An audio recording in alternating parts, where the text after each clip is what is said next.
Farg'ona tumanidagi 61-umumiy o'rta ta'lim maktabida Ona tilim joni dilim mavzuida tadbir bo'lib o'tdi.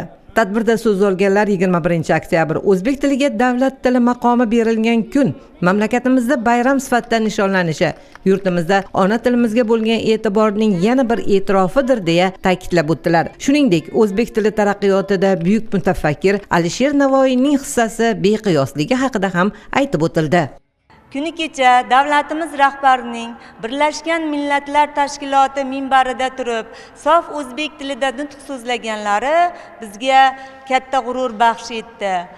O'zbek tilining imkoniyatlari, go'zalliklari haqida butun dunyo xalqlari tan ola boshlaganligi biz ona tili o'qituvchilari uchun juda katta mas'uliyat hissini yuklaydi. Maktabimizda o'tkazilgan tadbirimizda ham o'quvchilarimizga, yosh avlodga ona tilimizning imkoniyatlari, uning boyliklari haqida tushuncha berishga harakat qildik.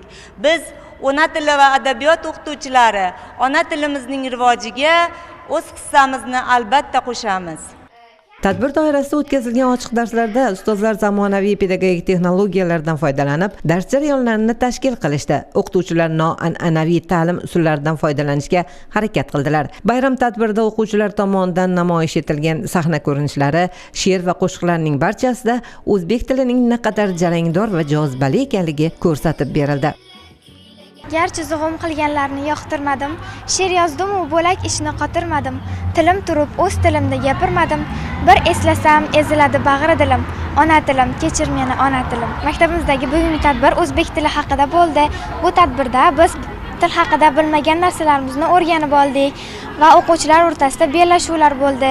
Devoriy gazetalar tashkillandi. O'zbek tilimizdan faxrlanaman. Tongdek orombaxsh, quyoshdek nurli, beg'ubor tuyg'ularimizning tarjimoni bo'lgan, millatimiz ruhini ifoda etuvchi ona tilimiz bizni yuksak ma'naviyatga, ma'rifatga, madaniyatga, istiqlol va istiqbolga yetaklovchi bebaho ne'matdir. Tadbir davomida ishtirokchilarning har bir chiqishida bu haqiqat namoyon bo'ldi.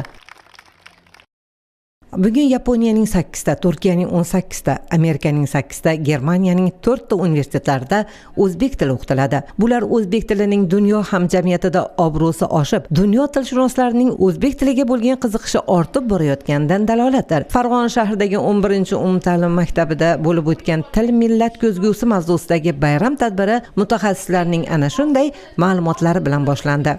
Ona tilimiz bizning millat ko'zguyimiz hisoblanadi.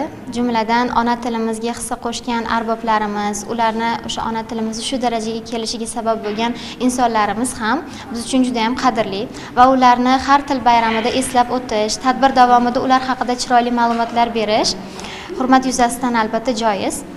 Bugun ham har yilgidek maktabimizda chiroyli tarzda, ma'naviy ruhda ona tilimizga bag'ishlangan til bayramimiz bo'lib o'tdi. Ona tilimiz tarixi haqida, ona tilimizga hissa qo'shgan arboblarimiz haqida chiroyli ma'lumotlar berib o'tildi. Va shundan mamnunmanki, tadbirimiz har galgidek juda chiroyli va go'zal o'tdi. Til har bir millatning ulkan boyligi, benazir qadriyati va bebaho mulk hisoblanadi. Unda o'sha xalq, elatning tarixi va madaniyati aks etadi. Tadbirda maktabning iqtidorli o'quvchilari tomonidan namoyish etilgan musiqiy kompozitsiyasida ulug' allomalar, buyuk qahramonlar siymolarining aks ettirilgani ko'pchilikda katta taassurot qoldirdi. Men ko'kaman timsolini gavdalantirdim. Bu timsol menga juda ham yoqadi va bu timsolni men azaldan orzu qilganman, o'zim shu sahnada ijro etaman deb. Til millat yuragi. Uning har bir urishi xalqning ruhini ifodalaydi.